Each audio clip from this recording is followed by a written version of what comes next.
these people? Well, we know the president, the vice president. Ken Lay, of course, was the president of Enron. And Enron was a major player in the carbon trading. And in fact stood to make an enormous amount of money out of it. And so it was part of the collapse of Enron. And Lord Browne, of course, was the head of the largest oil company in the world. And they were looking to buy into this, as is happening now, where the energy companies are becoming the big promoters of, we got to go green, we got to go to alternate energies, and all of this stuff. They saw a business opportunity and leapt onto it, and one that would make them look green again. When it came time for the 1,200-plus page greenhouse gas emission and carbon legislation to be voted on, the Speaker of the House, Nancy Pelosi, would not let the Republicans, or even members of her own party, see the bill until minutes before the vote. Republican Minority Leader John Boehner engaged in a rare House filibuster and read shocking section after shocking section from the legislation.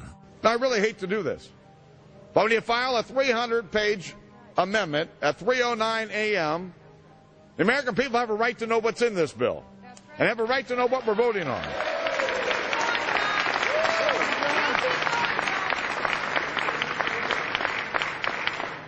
Page 48. Each building code enforcement department receiving a grant under subsection A shall impanel a code administration and enforcement team consisting of at least one full-time building code enforcement officer, a city planner, and a health planner or similar officer. I can take you to Chickasaw, Mercer County in my district. They don't have one full-time person that works for the village, all right, not one. Look at the mandate on every city, village in America right here in this bill. So that we're not only going to tell you what the codes are going to be, but we're going to tell you how many people you need to hire to enforce this. Page 41, determine any geographic area within the contiguous United States that lacks a federal power marketing agency. Because, you know, we can't move power around the country without a federal power marketing agency. We do it today, but now we have to have a new government agency to do this. All California housing standards are now going to be imposed on every American community. You don't have the right to have your own building standards in your community or in your state. Hell no, the federal government's going to tell you what they are. It quickly became clear why Pelosi and the Democratic leadership were desperate to keep the contents of the bill secret before the vote.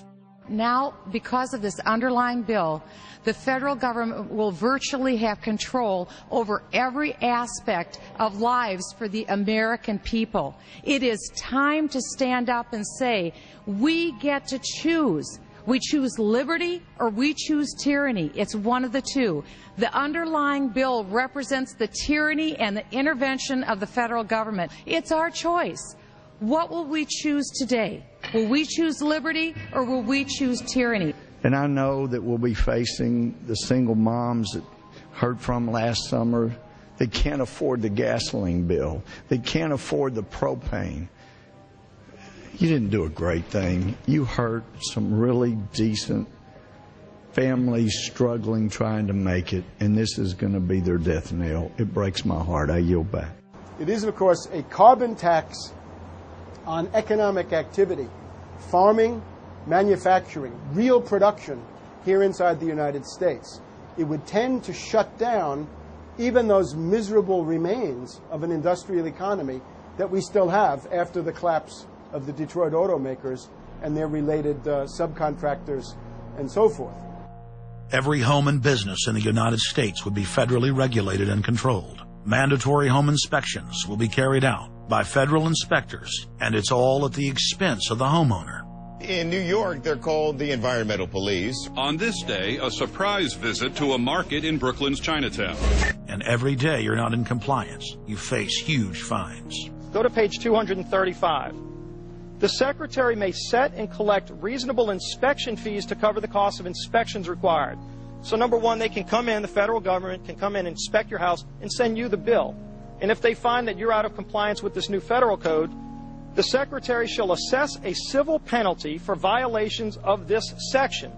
And then further, going to page 236, each day of unlawful occupancy shall be considered a separate violation. We're setting up a global warming Gestapo that can literally come in, and now this new term, unlawful occupancy. So now living in your home is considered unlawful under this bill. This is ludicrous. Worst of all, carbon czars in more than 35 federal agencies are given unlimited dictatorial power to tax all forms of carbon and carbon emissions. The Commissar Green Police openly brag that they will have the power to selectively enforce the new edicts on a case-by-case basis. It's funny because when I tell people what I do for a living, the first response usually is, "You're with the environmental police?" There is no environment in New York City. With this new power, the Green Mafia can take over the entire economy through selective enforcement. We know, Madam Speaker, that this national energy tax will cost the American people $2 trillion. We know that. We know this will result in a loss of 2.5 million jobs every year for the American people. We know that. We know this will result in a reduced standard of living for Americans. We know that. What is the point and what's the benefit? The same central banks that have stolen more than $50 trillion from national treasuries across the planet are now creating a new derivatives fraud through the cap-and-trade carbon tax system that dwarfs their previous Ponzi schemes. We've just watched a financial meltdown in this country, the likes of which hasn't been seen in some time. Now, if people like credit default swaps, they're really going to like the carbon swaps that are going to occur and the carbon future swaps. We spent a full day in this committee last summer talking about the manipulation of the energy futures market in oil. We're going to create, I fear, another such system that people who have an inclination to react dishonestly to systems are going to actually have a new opportunity. Is that not a problem? A select group of central banks are lobbying for the same legislation to be passed worldwide. Once the so-called green economy laws are in place, only global megacorporations and their subsidiaries will be allowed to do business. Van Jones, Barack Obama's first green job czar, has stated repeatedly on the record that the new green economy is only a cover for a complete revolution against capitalism and the total redistribution of wealth. But what Van Jones doesn't tell his sad followers is that the elite are bragging that the modern green movement was designed from its creation to destroy the middle class and transfer all wealth into the hands of a super elite. They're not doing this to uplift the poor. No, the goal is to enslave the planet and usher in a new dark age. Every nation on Earth is in the process of, or has already passed, its own set of carbon tax laws and regulations.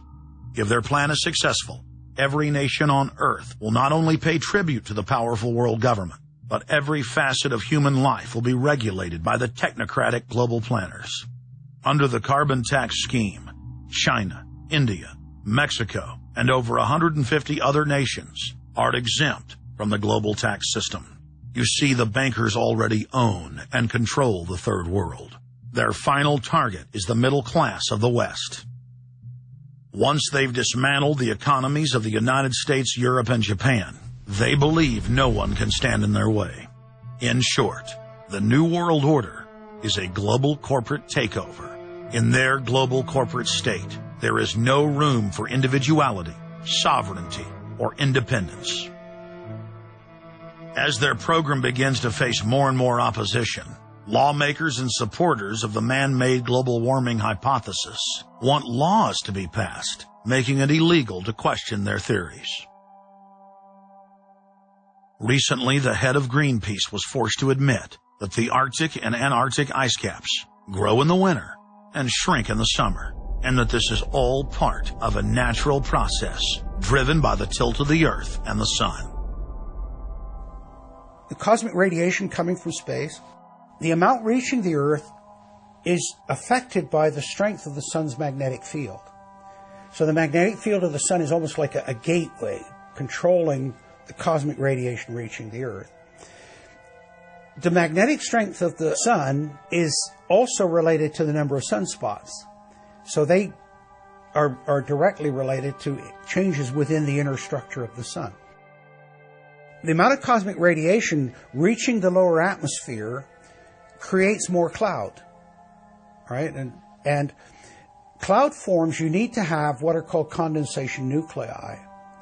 That is, little particles around which water can change from